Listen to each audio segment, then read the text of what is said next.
qu'on exalte la bénédiction de celui qui a fait descendre le livre de discernement, le Coran, à son serviteur messager Mohammed, pour qu'il soit un avertisseur. Allah est le Tout-Puissant, lui appartient la royauté des cieux et de la terre. Il ne s'est point attribué d'enfant. Il n'a pas d'associé à sa royauté. Et il a créé toutes choses en lui donnant ses justes proportions. Nous louons Allah qui nous a guidés à la foi saine, la foi islamique. Nous n'aurions pas été guidés si Allah ne nous avait pas guidés.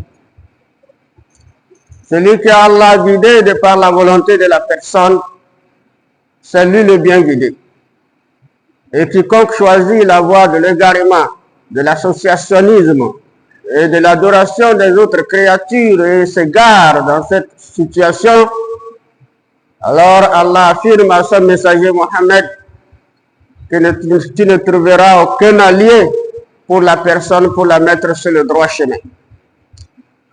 Qu'Allah nous préserve. J'atteste et nous attestons qu'il n'y a point de divinité qu'Allah est l'unique Seigneur. Il n'a pas d'associé à sa royauté. Et nous attestons que Mohammed est son serviteur, il est son messager.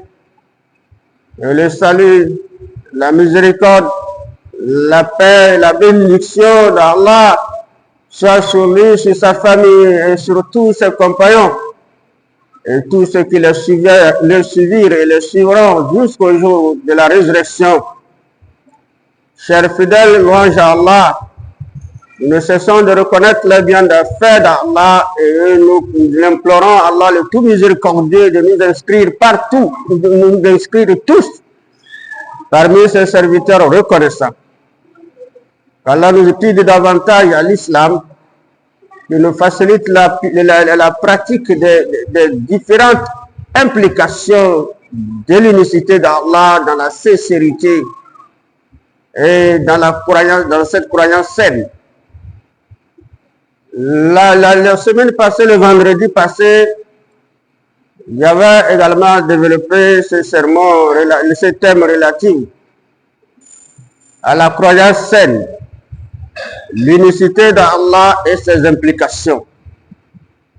L'unicité d'Allah et ses implications, j'avais donné des explications comme l'islam.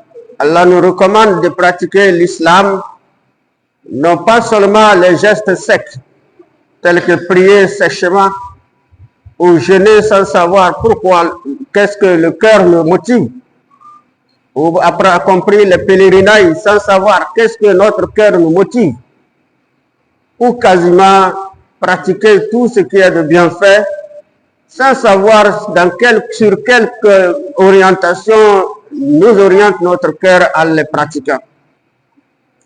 Allah n'a pas voulu que tout ce qu'il nous recommande soit dans cette pratique-là, sans orientation du cœur vers lui. Et cette orientation du cœur, on l'appelle la croyance, la foi à Allah. Et j'avais expliqué que les explications de cette unicité, c'est donc de croire à l'existence d'Allah. De croire qu'Allah, il est le créateur. Il est le créateur, celui qui a créé l'univers, il existe. Et son existence est due à lui-même. Il n'a pas été créé, il n'a pas été engendré. Il n'a pas de créateur, il n'a pas de père, il n'a pas de mère. Il a connu le jour par lui-même. Donc, il existe par lui-même. Et que cette croyance nous incite, nous exige à croire que Allah existe. C'est une recommandation à toute sa créature humaine, et aussi les djinns. La deuxième chose qui implique cette croyance de l'unicité d'Allah, c'est de croire à la souveraineté d'Allah. Il n'est pas seulement un créateur qui existe, mais il a posé des actes. Il a œuvré, il a créé. Il a créé les cieux et la terre, l'univers et tout ce qui existe entre les deux. Allah a créé, c'est lui le créateur. Il n'existe pas autre créateur en dehors de lui. Il est le seul qui les a créés. Ainsi, toutes les autres créatures vivantes ou non vivantes, de différentes espèces vivant dans la forêt ou dans les lieux, alors que nous connaissons les lieux que nous connaissons, sont toutes des créatures d'Allah. Il est le créateur, il n'a pas été associé par quoi que ce soit, il ne s'est pas associé à qui que ce soit pour créer cela. Il est le seul artisan de toute la création. C'est ça la souveraineté. Il n'est pas seulement créé les humains, l'exigeant de l'adorer. Il a aussi les impliqués, la foi, de le craindre également sa rigueur, de suivre son enseignement et qu'il est le seul donateur, il est le seul qui prive, il est le seul qui donne. Il est le seul créateur qui protège. Il n'existe pas autre chose qui peut nous protéger en dehors d'Allah. Il n'existe pas autre chose qui peut nous procurer ce dont nous voulons dans ce bas monde et dans l'autre, en dehors du Créateur. Il n'existe pas autre chose qui peut également nous priver en dehors de lui. Donc c'est lui le souverain. Parce qu'il nous a créés. C'est ainsi qu'il nous a fixé chacun de nous des termes bien déterminés. Nous allons vivre et nous allons mourir. C'est lui qui a créé la vie et la mort. Donc tout cela se trouve dans ses œuvres. Voilà pourquoi il est souverain. Allah voudra que par cette explication, qui est la seule souveraineté de le croire et de l'appliquer.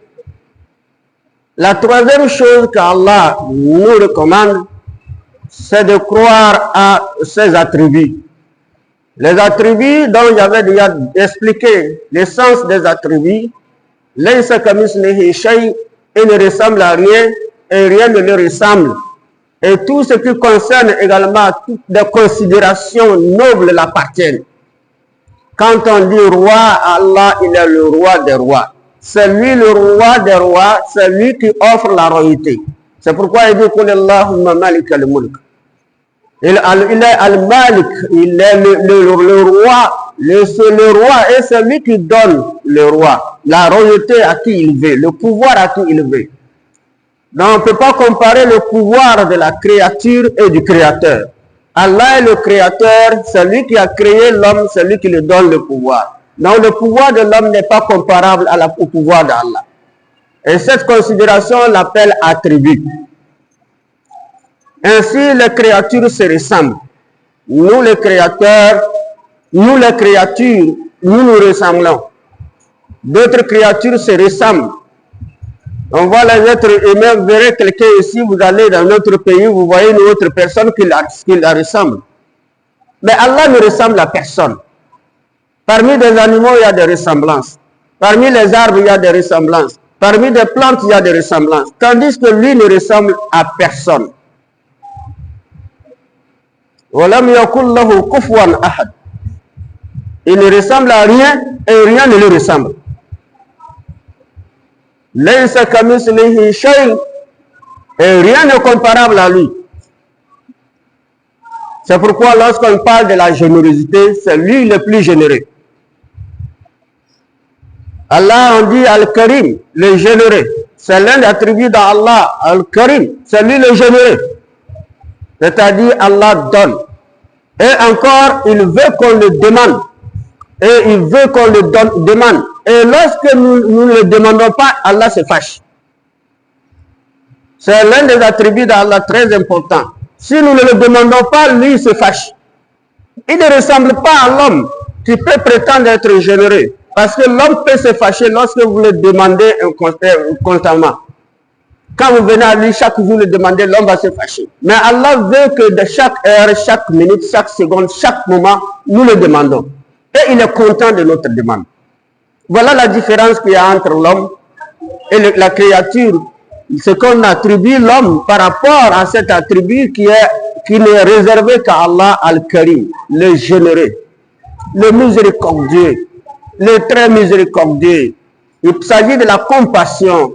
Il n'existe aucune créature plus compatissante qu'Allah. Il n'existe aucune créature plus compatissante qui a plus pitié en dehors d'Allah. Allah a pitié de sa créature. Donc voilà ce que c'est que les attributs. La quatrième chose qui implique cette unicité d'Allah qu'il faut croire, c'est dans le sens des accomplissements des actes d'adoration. Il faut adorer Allah l'unique dans son adoration et il n'a pas d'associé. Et il nous exige de l'adorer. De l'adorer, l'adoration, l'essence de l'adoration, c'est la reconnaissance. Il n'existe aucun bienfaiteur qu'on peut encore vouer de reconnaissance en dehors d'Allah.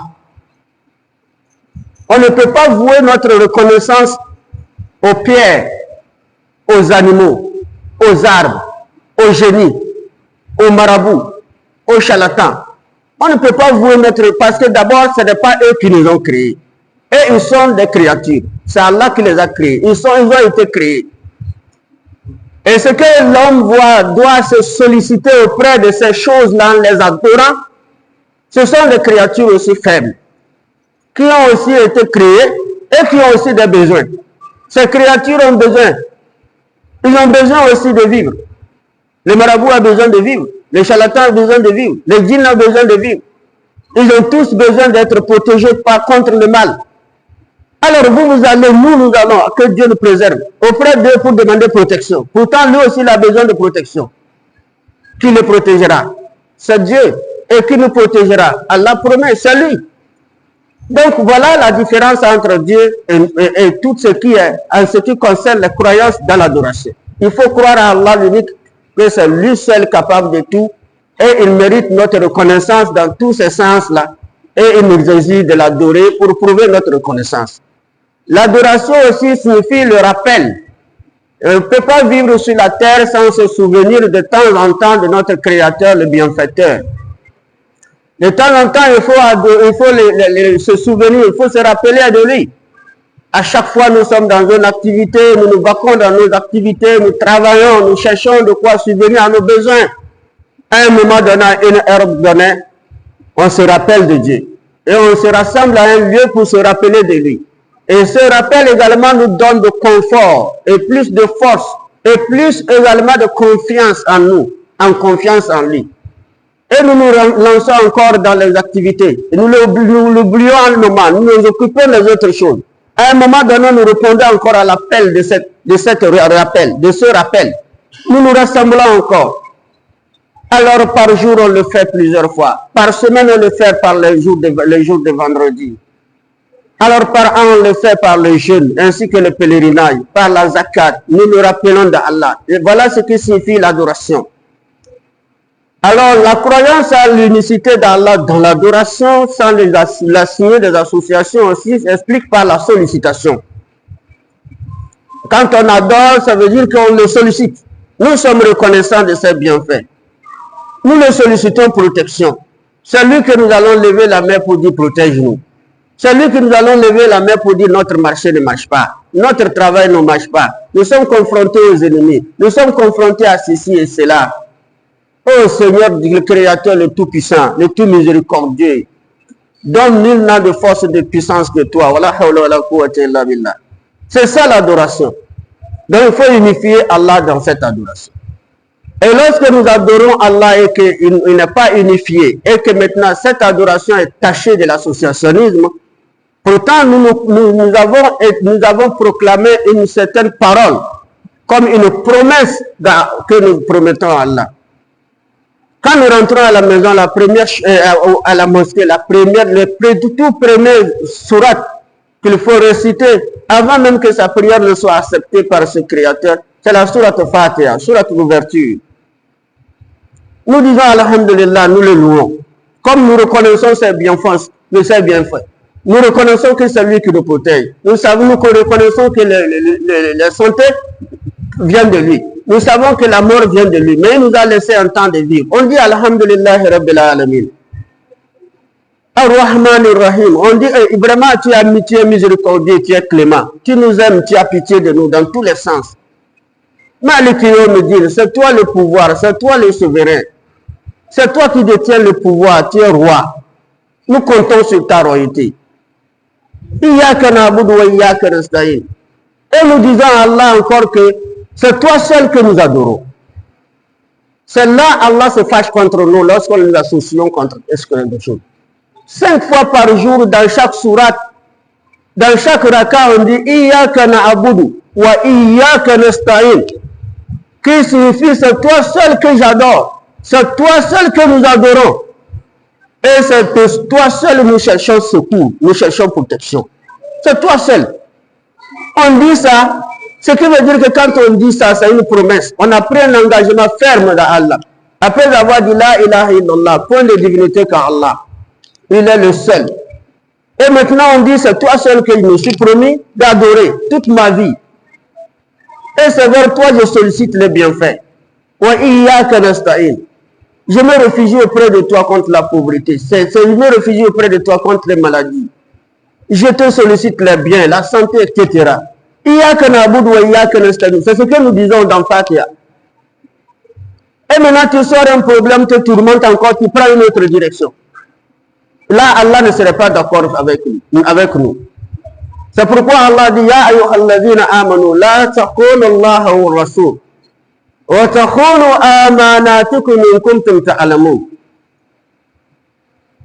Wa'lamu innama amwalukum wa awladukum fitna. Wallahu indahu ajrun azim. Allah dit oh vous avez dit que vous croyez. Vous avez prétendu être des croyants. Vous dites que vous m'adorez, je suis seul. Vous m'avez promis.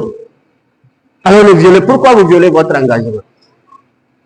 Allah dit, vous qui avez cru, la taqulu Allah. Ne trahissez pas. Allah dit c'est une trahison. Lui ne permet pas trahison. Comme nous les humains ne permettons jamais que quiconque se présente à nous en amitié et nous affirme sa sincérité, et demain nous remarquons qu'il nous a trahis, on ne serait pas d'accord. On va combattre la personne. Vrai ou faux? Alors quand nous trahissons Allah, Allah va nous combattre. La taqulu Allah. Vous avez promis au prophète qui a apporté mon message que vous dites la ilaha illallah. Et le prophète a dit la ilaha illallah. Alors, ok, rentrez en prière. Iyyaka na'budu wa iyyaka nasta'in. Vous le dites encore chaque jour. Et vous allez aller me trahir.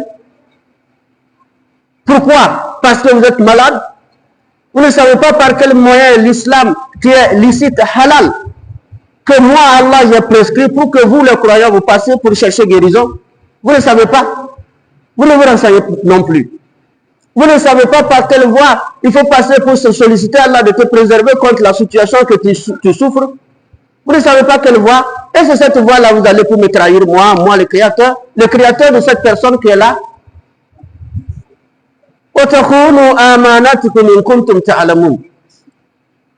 Ne trahissez pas sciemment la confiance que moi Dieu je fais à vous.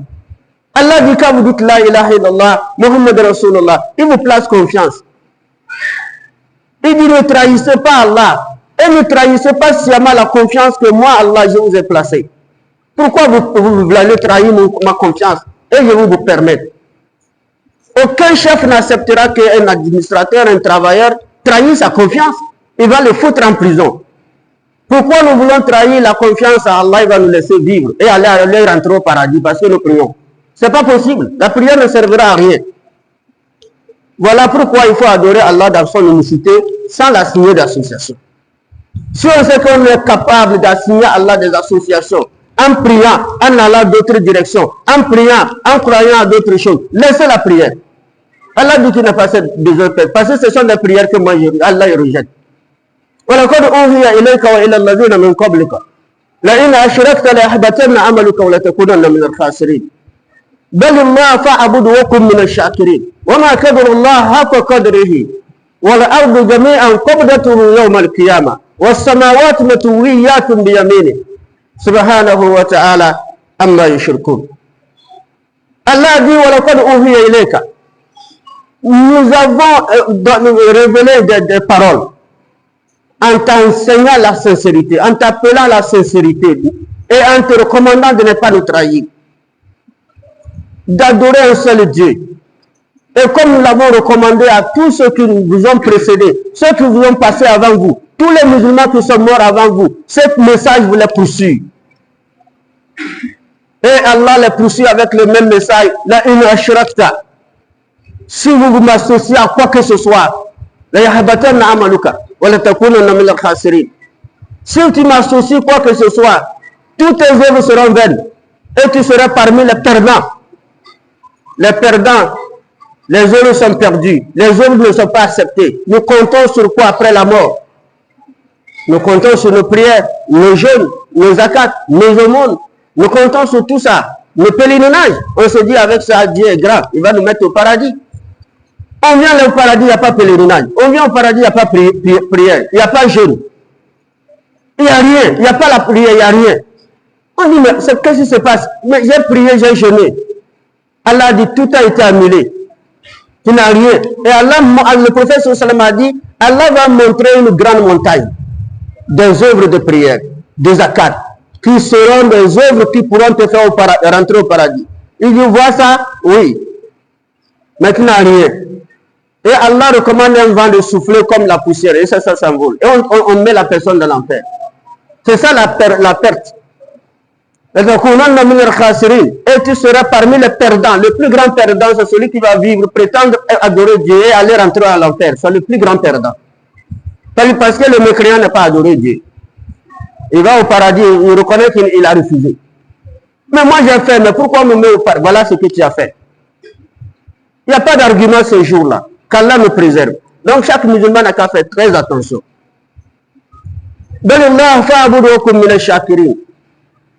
Allah dit au contraire, tu devais adorer ton Seigneur dans la sincérité, l'adorer dans son unicité. Et tu devais être au contraire parmi les reconnaissants vrais.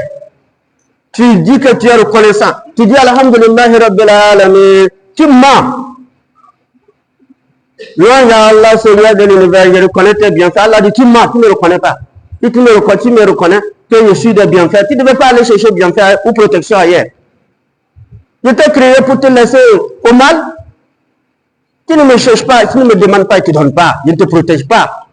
Va là où celui qui va te protéger. Pourtant, lui aussi, il veut protection. Tu vas mourir, il va mourir. Si c'est l'arbre que tu adores, tu cherches protection. Si c'est un caillou, si c'est n'importe quoi tu as déposé dans ta chambre, c'est une créature qui va périr aussi, qui va disparaître. C'est pourquoi Allah dit فَمَنْ يَكْفُرْ بِالتَّاغُوتِ وَيُؤْمِنْ بِاللَّهِ فَقَدِ اسْتَمْسَكَ بِالْعُرْوَةِ الْوُثْقَى لَا انفِصَامَ لَهَا وَاللَّهُ السَّمِيعُ الْعَلِيمُ. Allah a dit quiconque me croit au tagout.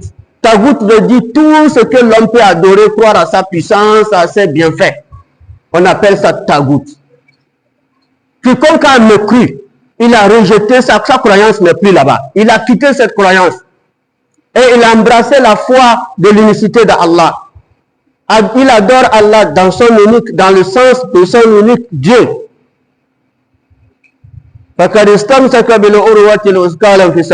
Allah dit, il a saisi l'anse la plus solide. La personne a saisi l'anse la plus solide qui ne peut pas être brisée. L'anse la plus solide. Quand vous grimpez un arbre, vous cherchez toujours également la branche la plus solide pour saisir. Si vous saisissez une branche faible, une petite branche aussi sec, ça va casser, vous tomberez. C'est pourquoi vous cherchez à saisir ce qui est gros pour monter davantage. C'est ça Allah dit, c'est lui la lance la plus solide. Si vous laissez Allah, tout ce qu'on va saisir, ce sont des lances faibles. Et que nous tomberons. Voilà pourquoi nous tombons, nous souffrons. Psychologiquement, mentalement, physiquement, matériellement, financièrement, sur tous les plans nous souffrons. Sur le plan spirituel, on n'en parle pas. On n'a plus de sécurité. Parce qu'on a laissé Allah, Allah nous a laissé.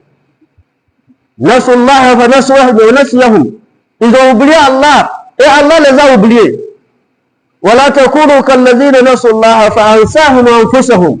Allah dit, vous qui tu es croyant vraiment, tu dis Yaka na'budu wa Yaka nasta'in. Hey! Ne sois pas parmi, ne sois pas ceux-là que Allah va considérer comme tu l'as oublié. Allah va t'oublier. C'est Allah qui nous a promis ça là. Et c'est pourquoi Allah nous dit, c'est très dangereux.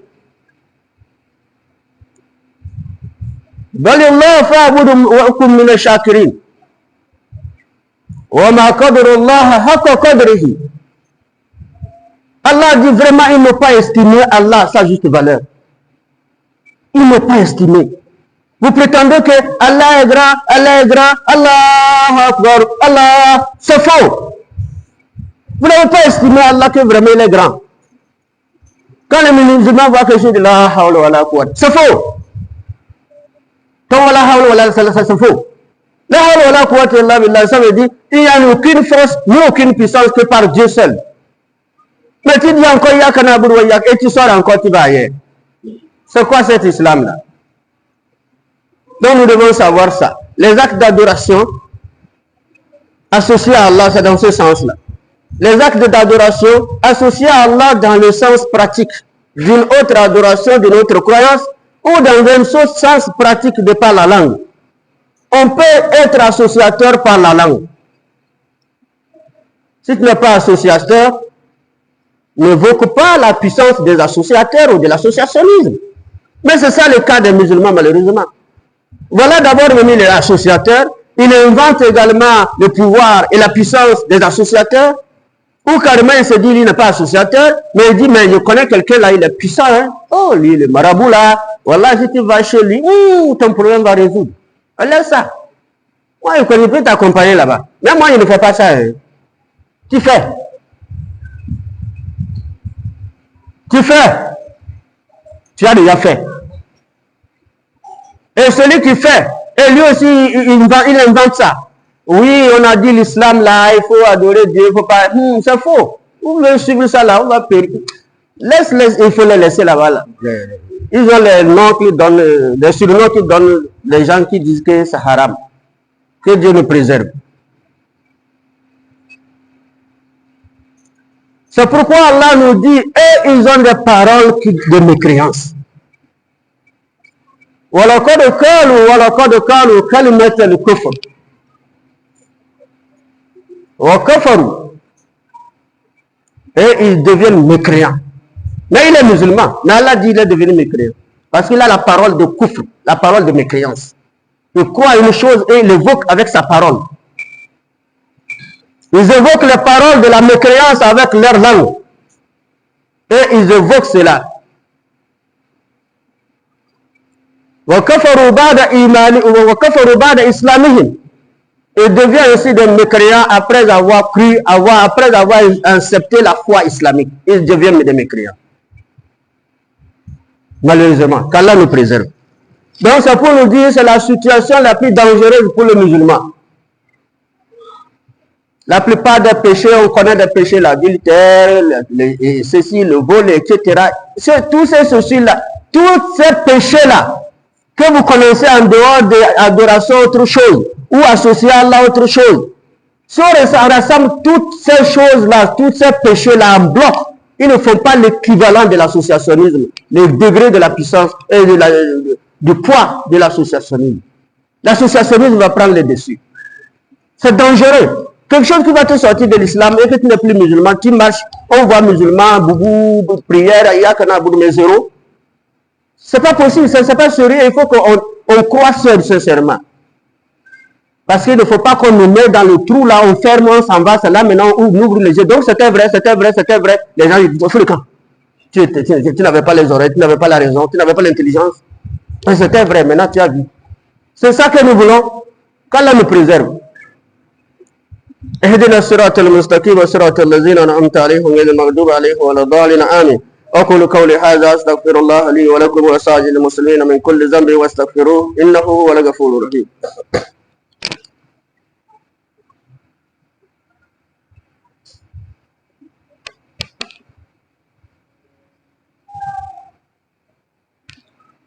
الحمد لله رب كفى الحمد لله وحده والصلاة والسلام على من لا نبي بعده سيدنا محمد وآله وصحبه وسلم تسليما كثيرا. Allah nous dit وَمَا قَدَرَ اللَّهَ حَقَّ قَدْرِهِ. Ils n'ont pas estimé Allah en sa juste valeur. Ils prétendent que Dieu a loué parce qu'il est ceci, alors qu'ils mentent. Ils prétendent que Dieu n'a pas de puissance, il n'y a ni de puissance ni de force que par Dieu seul. Pourtant, ils mentent, il y a d'autres puissances, d'autres forces. Qu'ils croient, ils vont. Ils n'ont pas estimé Allah à sa juste valeur. Alors, dans ce sens-là,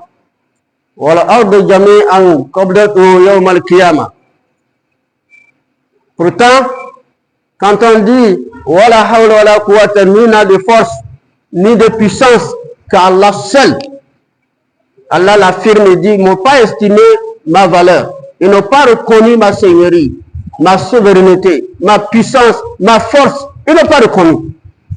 Malgré qu'ils prient, malgré qu'ils vont à la Mecque, malgré qu'ils jeûnent. Pourtant, moi, Allah, ne savent-ils pas que le jour de la résurrection, le bas monde qui circule, avec tous les désordres qu'ils commettent là, cette planète Terre, ils ne savent pas qu'avec ces montagnes, ces océans, ils ne savent pas que je vais tout plier avec la main, je vais tout plier comme une natte. C'est comme ça, c'est moi qui l'ai étalé comme une natte.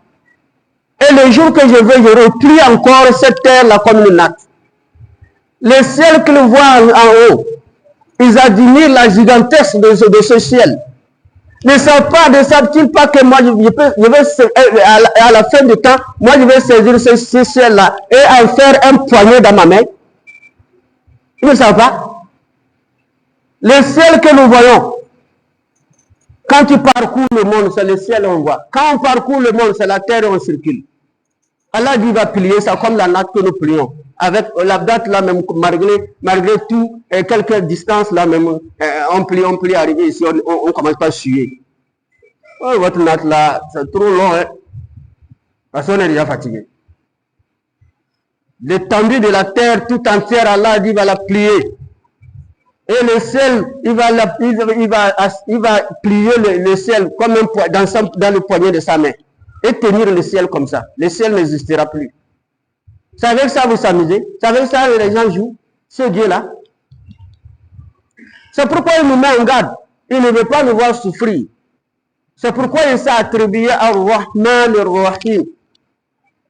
Il dit, lui, il est le très miséricordieux. Le très miséricordieux. C'est pourquoi il dit, فَأَكُمْ وَجَهَكَ لِلدِّينِ حَنِيفًا فِطْرَةَ اللَّهِ الَّتِي فَطَرَ النَّاسَ عَلَيْهَا لا تبديل لخلق الله ذلك الدين القيم ولكن أكثر الناس لا يعلمون منيبين إليه واتقوه وأقيموا الصلاة ولا تكونوا من المشركين.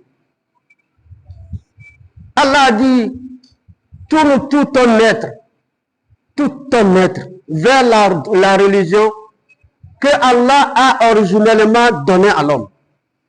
Tourne tout ton être, tout ton esprit, toute ta raison, toute ton intelligence, tous tes actes vers la voie de cette religion que Allah a originellement placée en l'homme avant sa conception, après sa conception et après sa naissance.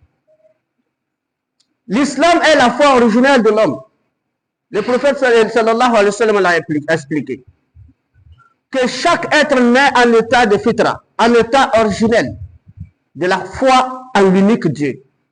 Dieu le crée comme ça et il l'envoie sur la terre. Mais quand il vient maintenant, c'est les environnements qui changent la personne. Ses ambitions les changent, ses parents les changent, la société la change, les autres religions les changent et il devient autre chose. Mais s'il il fait fonctionner sa raison, son intelligence, alors cet état d'originalité, de croyance, reviendra en lui. C'est pourquoi on a trouvé certains, ils sont nés, ils ont grandi, ils ne sont pas musulmans. Après, ils sont devenus musulmans, plus pratiquants de monothéisme, de sunna, plus que tout le monde. Parce qu'il est revenu en son état d'origine. Mais d'autres aussi sont nés, on dit parents musulmans, là, papa, là, maman, tout ça, là, papa, l'imam, papa, malam, il ne prie pas. Ils s'en foutent. Un jeune, il a 15 jours, il laisse. Comme si c'est le paradis de son père, comme si son père est capable de le faire entrer au paradis, ou bien qui est capable de le faire entrer au paradis.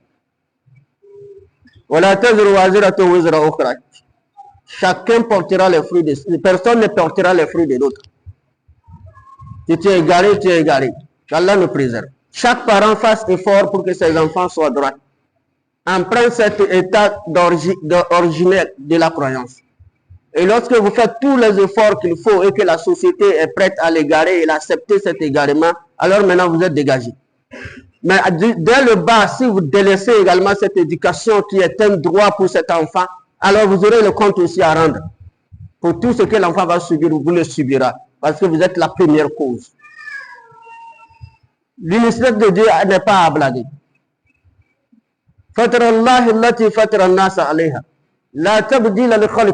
Allah a dit que lui ne change pas sa création. Ce qu'il a créé et ce qu'il veut, lui ne change pas. À moins que cette créature ne choisisse sa voie et se fait changer. Allah a dit, voilà la religion de droiture. Mais la plupart des gens ne savent pas. Et même les musulmans ne savent pas que l'islam est la religion de droiture. Allah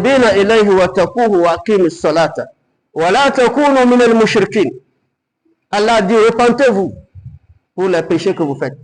Si vous êtes associateur, vous avez des choses dans la chambre, vous avez des choses dans la main, croyant que ça peut me protéger dans l'accident, ça peut me protéger contre ceci, ça peut me donner chance au marché. Enlevez ça, jetez ça. Repentez-vous, je ne vais plus faire. Craignez Allah. Priez sincèrement. Votre Iyaka Na'budu maintenant sera accepté. Votre Iyaka Na'budu wa Iyaka Nasta'in maintenant sera accepté.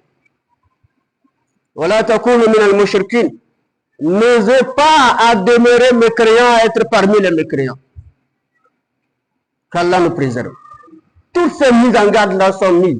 Et le prophète est venu, il a tout déclaré, il a tout déposé, il est parti. Et le Coran est là en bloc avec nous. La plupart nous le lisons. La plupart nous écoutons ces paroles. Mais qu'est-ce qui se passe? Qu'Allah nous préserve. Allah seul sait ce qui se passe. Qu'Allah nous guide sur le droit chemin. Allah nous facilite la compréhension.